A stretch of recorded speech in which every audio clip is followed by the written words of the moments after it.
आज का वचन, पहला पाठ कुरिन्थियों के नाम संत पौलुस का पहला पत्र, अध्याय 2 पद संख्या 10 से 16। ईश्वर ने अपने आत्मा द्वारा हम पर वही प्रकट किया है, क्योंकि आत्मा सब कुछ की ईश्वर का रहस्य की भी था लेता है। मनुष्य के निजी आत्मा के अतिरिक्त कौन किसी का अंतरतम जानता है? इसी तरह ईश्वर के आत्मा के अतिरिक्त कोई ईश्वर का अंतरतम नहीं जानता।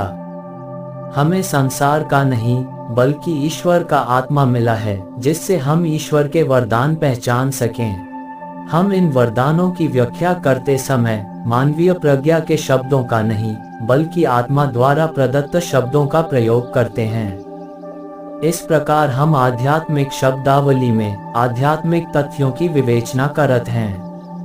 प्राकृत मनुष्य ईश्वर के आत्मा की शिक्षा स्वीकार नहीं करता। वह उसे मूर्खता मानता और उसे समझने में असमर्थ है, क्योंकि आत्मा की सहायता से ही उस शिक्षा की परख हो सकती है। आध्यात्मिक मनुष्य सब बातों की परख करता है, किंतु कोई भी उस मनुष्य की परख नहीं कर पाता, क्योंकि लिखा है, प्रभु का मन कौन जानता है? कौन उसे शिक्षा दे सकता है? हम में तो मसीह का मनोभाव विद्यमान है। यह प्रभु की वाणी है। सुसमाचार संत लूकस अध्याय 4 पद संख्या 31 से 37। वे गलीलिया के कफरनहूम नगर आए और विश्राम के दिन लोगों को शिक्षा दिया करते थे।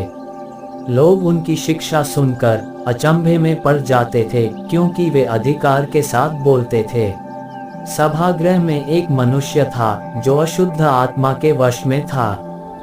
वह ऊंचे स्वर से चिल्ला उठा, ईसा नाजरी, हमसे आपको क्या आप हमारा सर्वनाश करने आए हैं? मैं जानता हूँ कि आप कौन हैं, ईश्वर के भेजे हुए परम पावन पुरुष। ईसा ने ये कहते हुए उसे डांटा, चुप रह, इस मनुष्य से बाहर निकल जा। अपदूत ने सबके देखते देखते उस मनुष्य को भूमि पर पटक दिया और उसकी कोई हानि किए बिना वह उससे बाहर निकल गया। सब विस्मित हो गए और आपस में कहते रहे, यह क्या बात है?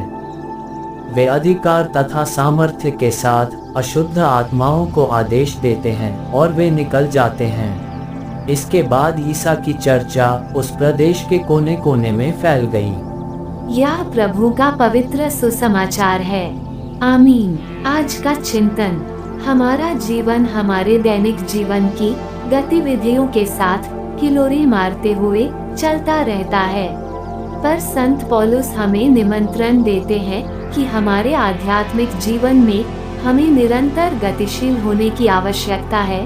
तभी हम ईश्वर की आत्मा की प्रेरणा को महसूस कर सकेंगे, क्योंकि संत पौलुस कहते हैं कि हम में तो मसीह का मनोभाव विद्यमान है।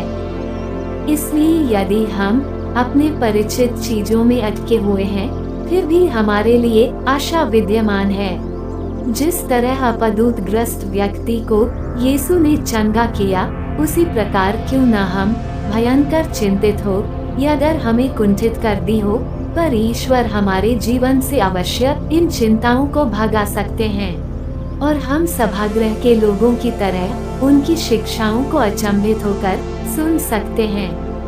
आज हम उन्हें हमसे वार्तालाप करने की अनुमति दें। उनके साथ हमारी आत्मीयता ही हमारा सर्वांगीण विकास कर सकती है। आमीन।